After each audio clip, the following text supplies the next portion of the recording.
This video might be a little all over the place because I don't really have a format planned for it. So we'll just get started and move along. These are the lyrics from the song Indigo Children by the band Pussifer, who has the lead singer of the band Tool, Maynard, as their singer. And this song pairs very nicely with James True's live stream that he did yesterday, where he depicts the flood, as in Noah's flood and all of the other flood stories and mythology throughout history from different cultures, that flood wasn't water. That flood was a flood of light, like the solar micronova, like a solar flare. So the lyrics from Indigo Children says, EMP from the mother and son tore the digital down. Dawn the age of the innocent ones, the indigo children come. Now it's really making me struggle. EMP from the mother and son tore the digital down. Dawn the age of the innocent ones. Analog timepiece, sky wide, sync to the ticker inside. Move to the rhythm of the moon and tide, the indigo children. Sirius, Venus, and the lunar child giggle and the flames grow higher. Dance in a circle round a central fire, the indigo children, when the indigo children come.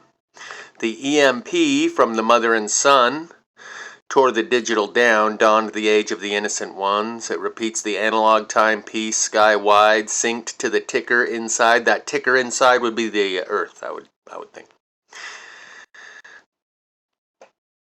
Wine, song, food, and fire. Clothes, shelter, and seed. No more need for the old empire. Farewell to thee, empire. So like I said, this is going to be all over the place because I don't have a format laid out about how the presentation is going to go. But this image is of Noah. And this is going to be in James True's upcoming. Today he did the Tower of Babel Part 2, and it was kind of a flop. Some weird stuff happened. But the Tower of Babel live stream that he did yesterday will be linked in the description, where he reveals a new piece of the James True cosmology, that the flood was an EMP that takes the digital down. And in James True's cosmology, there is an AI that lives here, an AI of sorts, in between the resets. That'll be a whole nother video I'm going to have to do based on just that. But this is the image of Noah that he's going to be explaining in his upcoming, I guess it'll be Tower of Babel Part 3, because today got cut kind of short. Because he got a little sensitive and a little agitated when someone mentioned another author whose body of work is in the same vein as James True's.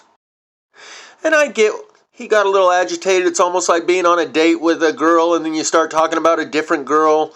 Almost like they were attributing credit for James's work that he's done to someone else. He described it as it's being like a band playing at a bar and everyone's just watching the ball game. But I know what he's experiencing, because what he is showing the world is something that no other person out there is showing. Even though he's got mountains of evidence to support his theories, he is the lone voice in the night presenting this material. And when someone mentioned, hey, have you seen this other guy's work? It's kind of along the same lines as what you're saying. He kind of took offense. But I understand why people need at least one other person to show and tell what you're showing us and telling us, because of the tribe. When I show people plasma fire, they respond with, if this was really happening, surely other people would see it and know about it and talk about it, and you wouldn't be the only one presenting this. What, you think you can see what no one else can? And the viewers of the plasma fire go through this cognitive dissonance. They don't believe their lying eyes, even though they can see it themselves. The fact that there's only one person in the whole World Wide Web showing you, with the exception of people that cite Paradise, Lahaina, and a couple others and shout do, I am the only one showing you that there's hundreds and hundreds of examples of this all over, and it doesn't all appear to be directed. And so when people come across this information that I present, because I'm the only one presenting it to them, they have trouble latching on and accepting it. They need at least one other person out there to echo the same sentiment and also validate that I too can see that.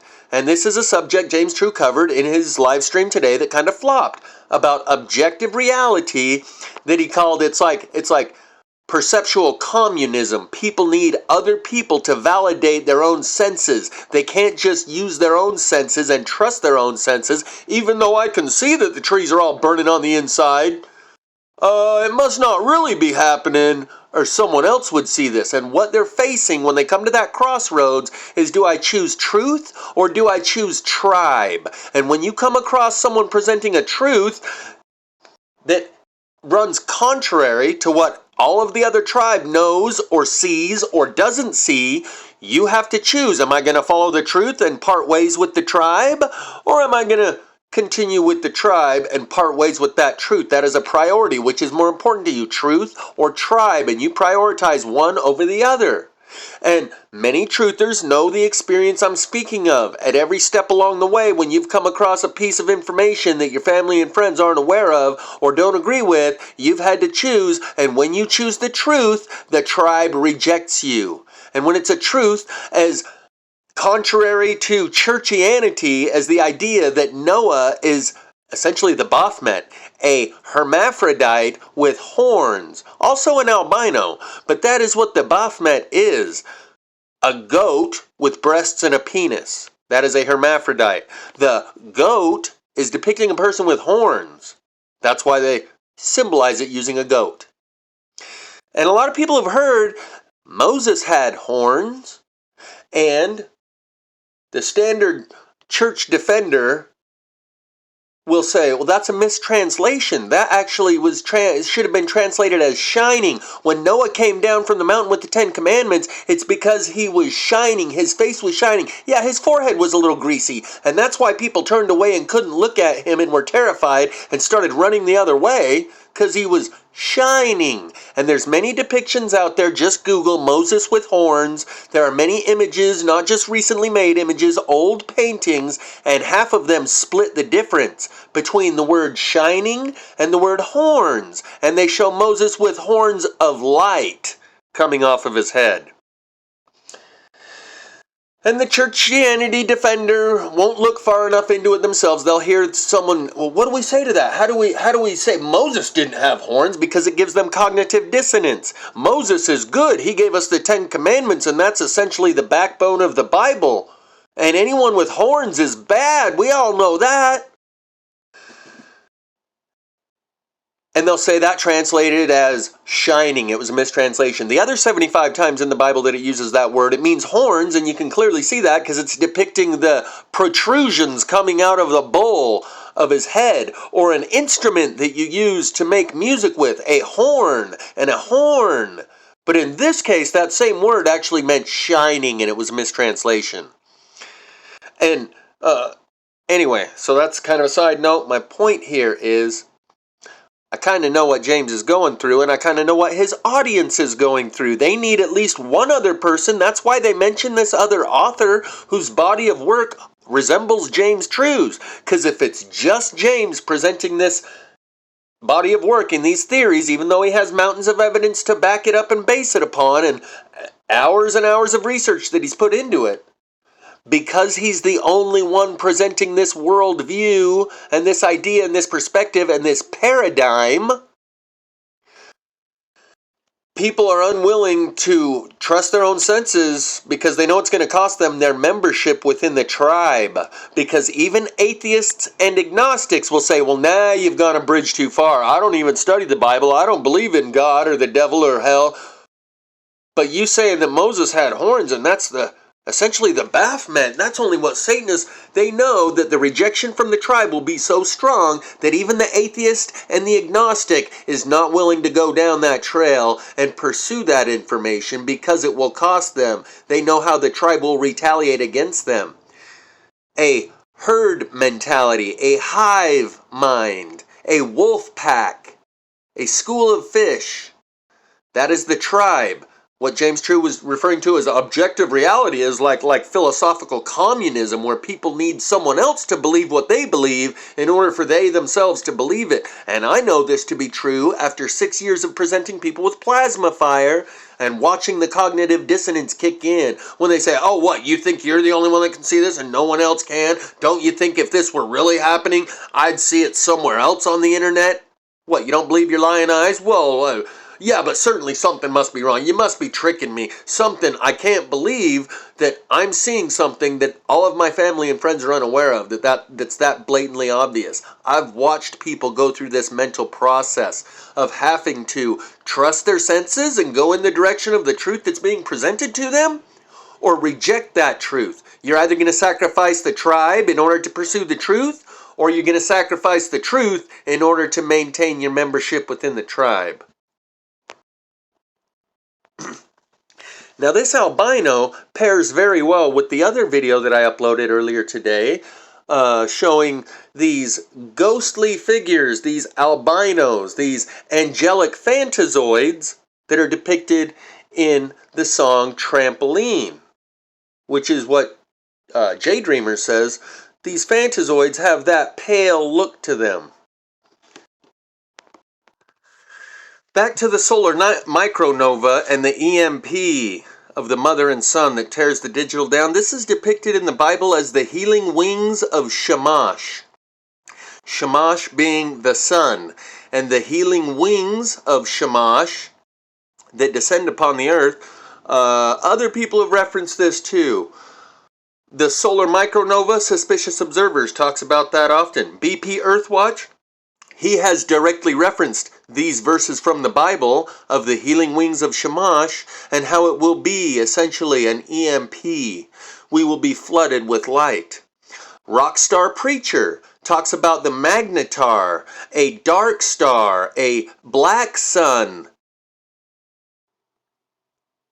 that has arrived and that will be putting off this effect upon the earth. The song Purple Sun by Hurricanes. Baby, I'm just having fun underneath the purple sun. When that sun comes, I won't come undone, 'cause I've got you. And maybe the reason that song is titled Purple Sun is because that's the color of a black light. What we call black light appears to us as violet, near ultraviolet where you can't see it. So a black sun emits ultraviolet light, and whatever parts of that light spectrum you can see may appear purple. Enter here Prince, Purple Rain.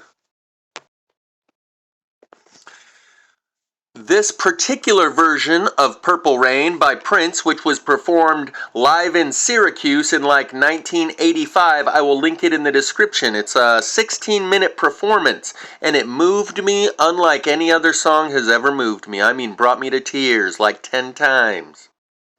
Notice the Ankh in the bottom right corner. There's actually a different name for it, and it's hard to pronounce, and that's why people referred to him when he changed his name to that symbol. Oh, I can't even blow it up. Anyway, you can see it down there in the bottom right corner. When he changed his name to that symbol, and he was then referred to as the artist formerly known as Prince.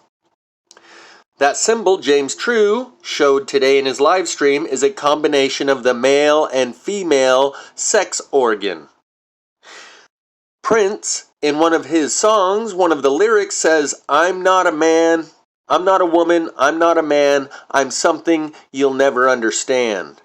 This hermaphroditic race that James True keeps referring to may be something like what Prince might have been, because I Googled it, was Prince gay? And I read some of the write-ups on it, and he never said he was, but clearly he seems flamboyant. Clearly that's the community he made most of his money from. Maybe he was one of these, there's this idea of the castrati. The royalties used to castrate young boys so they wouldn't go through puberty in order that they could hit those high notes into their adult years and their voice would not go deep. And they would have those young boys then be singers for the rest of their life. Maybe Prince falls in that category because the notes he can hit are unlike anything I've ever heard anyone do. But the way he plays the guitar, it's like he's singing through the guitar. So the link to this particular performance will be in the description. And even if you may have heard the song before, the spirit of the muse doesn't necessarily come through in the sterilized studio environment. This guy channeled the muse unlike any other. So when I was looking into it, about whether or not Prince was gay, turns out he did some interviews where the gay community felt like he turned his back on them. When someone was interviewing him and asking him, so are you gay or not? Because, you're kind of really flamboyant. And he says, no, I'm not. And, well, do you support the community and the cause? He says, look, God, back in the day, people were just sticking it wherever, whenever, however, to whoever, and God said, I've had enough, and he came and put an end to all of this. Because of the degradation of society, something to that effect. And Prince became a Jehovah's Witness in the latter part of his life. There was something different about this guy. And some of the lyrics say, I never wanted to cause you to suffer. I never wanted to cause you any pain. I just wanted to see you laughing in the purple rain. And when I listen to these lyrics, I don't hear Prince singing. I hear the Spirit speaking through him to the audience. One of the lyrics says, I know times are changing. Next time we owe each other something new, and that means y'all too. You say you want a leader, but you can't seem to make up your mind. Let the Lord, maybe you better close it up. I think maybe you better close it up. Let the Lord guide you. Let the Lord guide you to the purple rain. What's he saying? He thinks maybe you better close up. Maybe the book?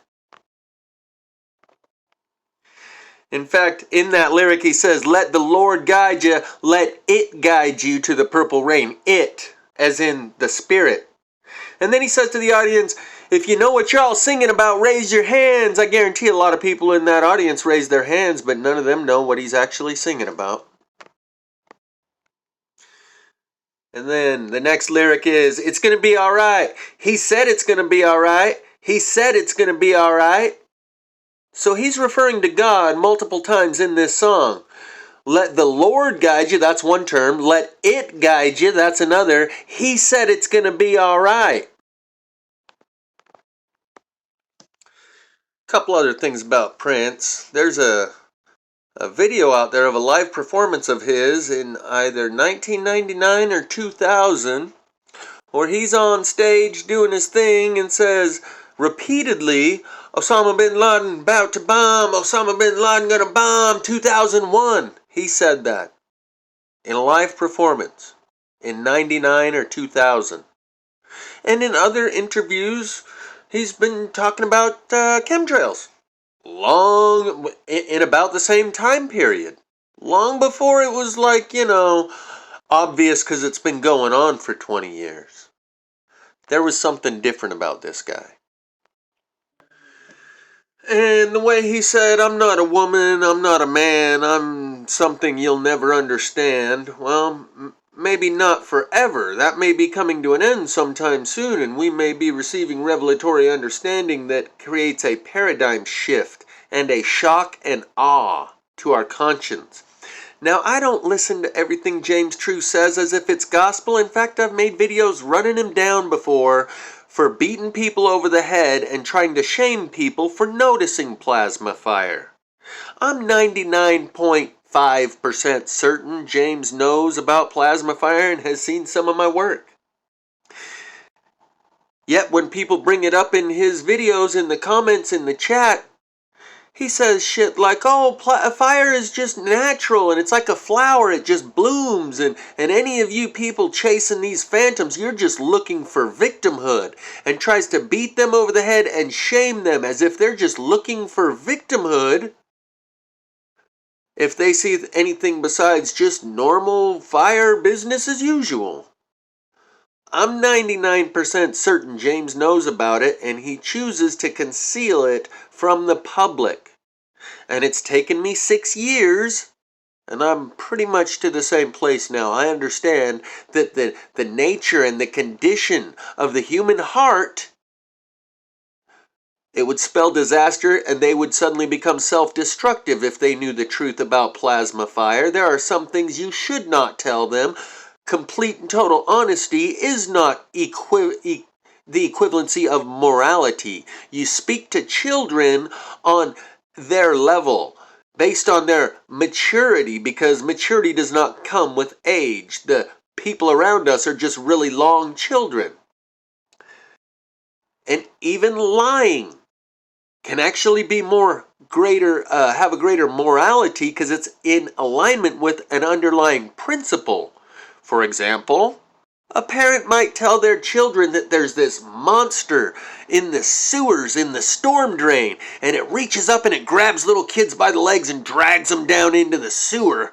But it only does this if you're out in the road, and it's always looking out the storm drains, gonna pop up out of the manhole, trying to grab little kids and drag them down into the sewers.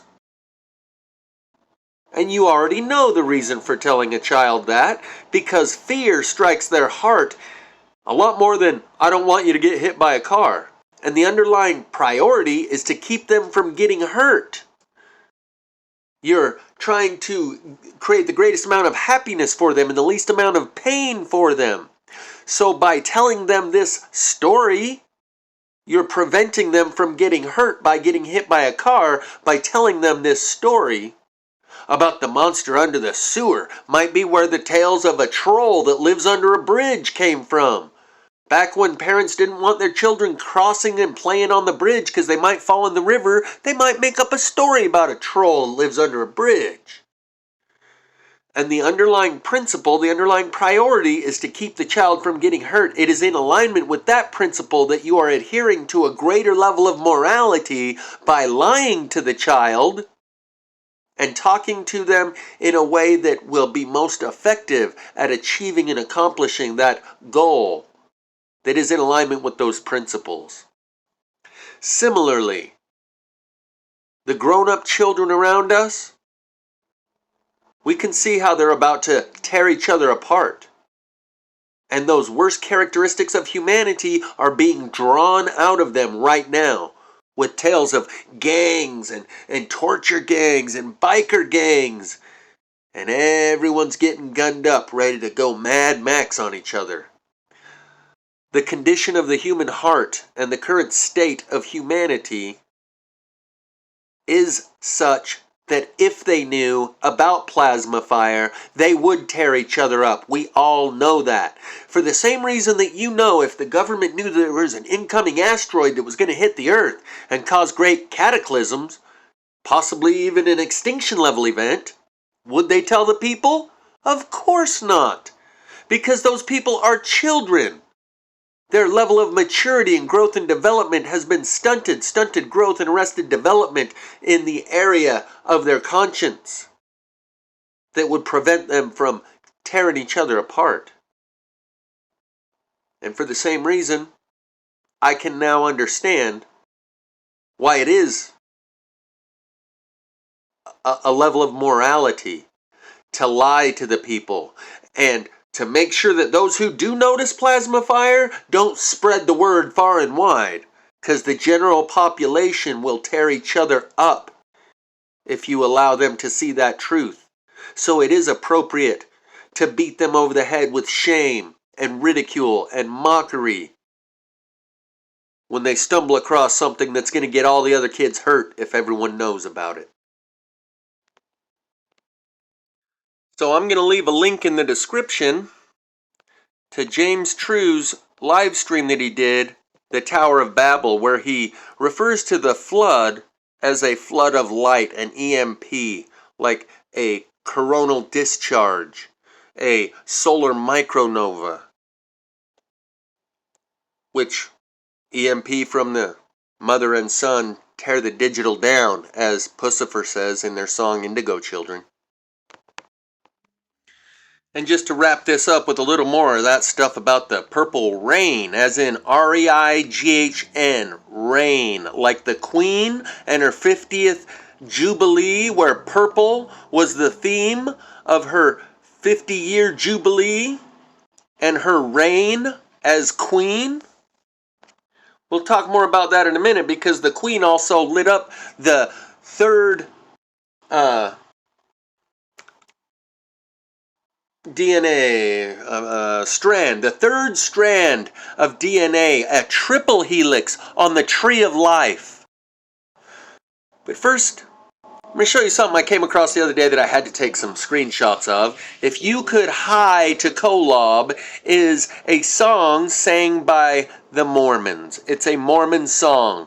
And so an advertisement came across my screen showing this guy, Tommy Testimony.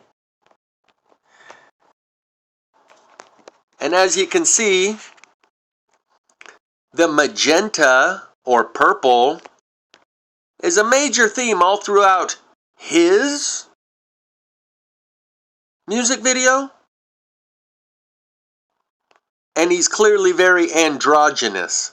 So I'll just scoot on through some of these images.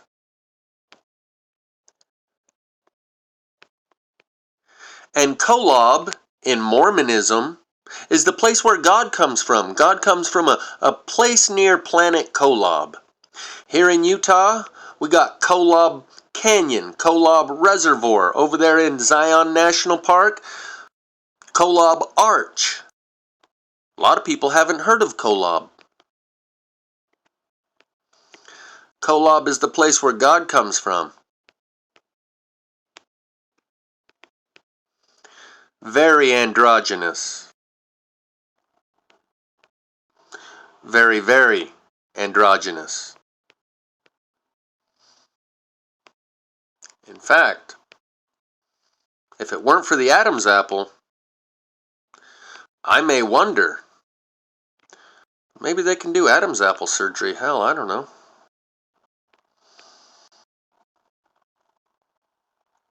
Soak it in. Very androgynous.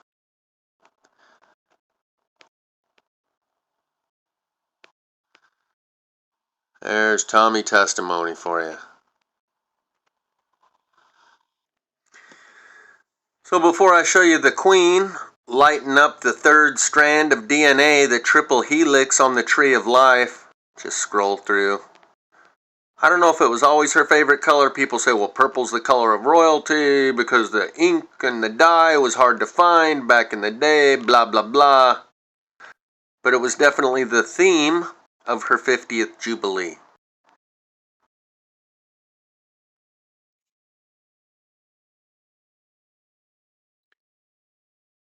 There's the triple strand, triple helix.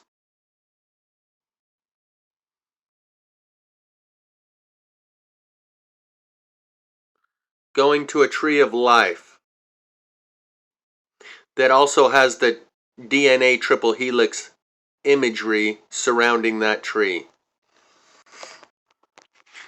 My girlfriend and I at the time went to a Mormon temple before they close it to the public, where no one gets in unless you got a bishop's recommend. They have this ceremony they do where they let anyone in the public into the building to check it out before we close it off to the public. And so my girlfriend and I at the time went to check out one of these temples they built around here. I forget which one it was. But there was this talk, before we even got there, my girlfriend was saying that everyone says the apple tree inside the temple is gorgeous. I was like, apple tree inside the temple? She's like, yeah, I don't really know what they're talking about, but I guess we'll see when we get there. Engraved in the windows was vines in a triple helix with some apples on them. It wasn't an apple tree. It was a triple helix etched into the windows of that Mormon temple with some apples on them. Apples don't grow on vines. And to close it out, these are some images that I took from a music video that someone compiled together, it's not the official music video, from the song 46 and 2 by Tool. And it explains what the potential meaning of that song is, according to Druvlo Melchizedek. In the Mormon priesthood, they have the Aaronic priesthood and the Melchizedek priesthood. The Aaronic priesthood is the young men, the elders are the Aaronic are the young men, the Melchizedek priesthood is the older men. There are three totally different kinds of humans on the earth, meaning that they perceive one reality in three different ways, interpreted differently. The first kind of humans has a chromosome composition of 42 and 2. They comprise of a unity consciousness that does not see anything outside themselves as being separate from themselves. To them, there is only one energy, one life, one beingness that moves everywhere. Anything happening anywhere is within them as well. They are like cells in the body, a hive mind. They are all connected to a single consciousness that moves through all of them. These are the Aboriginals in Australia. There might be a few African tribes left like this. Then there is our level, comprising 44 and 2 chromosomes. We are a disharmonic level of consciousness that is used as a stepping stone from the 42 and 2 level to the next level, 46 and 2. 46 and 2 just ahead of me.